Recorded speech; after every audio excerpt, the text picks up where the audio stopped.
Joining us now is Mr. Kachi Okezie, a UK-based legal practitioner and capacity building consultant. We thank you very much for joining us on NTA Abuja News at 1.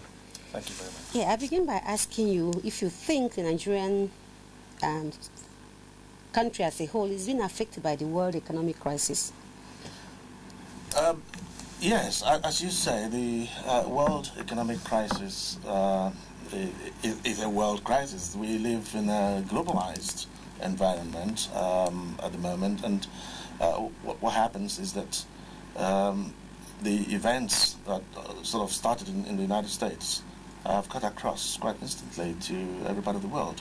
But I think that Nigeria, I believe, is in a good position, is in a strong position as an emerging economy, like other emerging economies, to really see this as a potential for making a leap in terms of economic development and asserting itself. I believe that generally resources would be in our favor at the moment.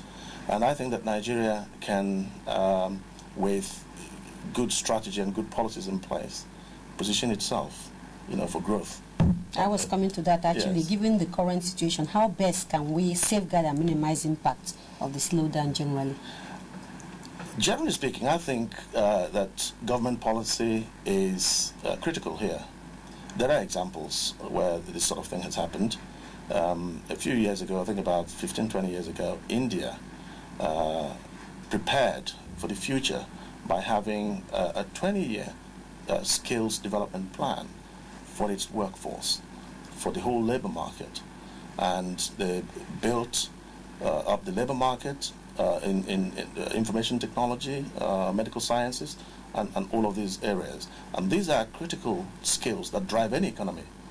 The British government as well, where I'm based, Britain has also done a similar thing. They took a review, undertook a complete wide-ranging review of skills for the labor market in the UK, compared to European economies and benchmarked against China and India.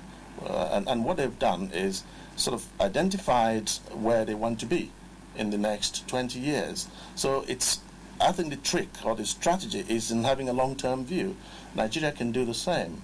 Nigeria is blessed with a highly educated population, young and energetic population, extremely enterprising and creative, and all the government policy needs to do is to really tap into that and energize, but come out with very clear policies built over a long period of time so that people have the skills that they need, information technology and a whole different range of skills. In fact, you've almost answered the next question I was coming to, that we have so many graduates actually running to hundreds of thousands of them idle out there and doing nothing.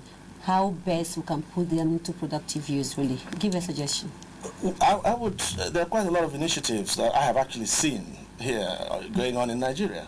And what I think is happening is that there's a mismatch in terms of engagement. Initially, you had the impression that there weren't enough measures or there weren't enough initiatives. But when you look closely, I've just recently, I'm a member of Port Harcourt Chamber of Commerce, even though I'm based in the UK. I received some information recently about a very useful, worthwhile program that I think the Rivers State government has just introduced, which aims to put graduates from National Youth Service into industry. That way, they can gain skills over a fairly prolonged period, beyond the 2-year period. And I think it's a trial, it's a pilot going on there. And what it will do will be to enrich them with a variety of skills, but skills gained in a work setting. And if you pursue this sort of strategy across the nation and have it sort of dovetailed and harmonized properly, ultimately, if you measure it over about 5-10 years, I think you will see results. But the key is in long-term planning. Mr. Okezie, I'd like to thank you very much for joining us. Thank you. Welcome. We'll take a short break now. When we return, the news continues.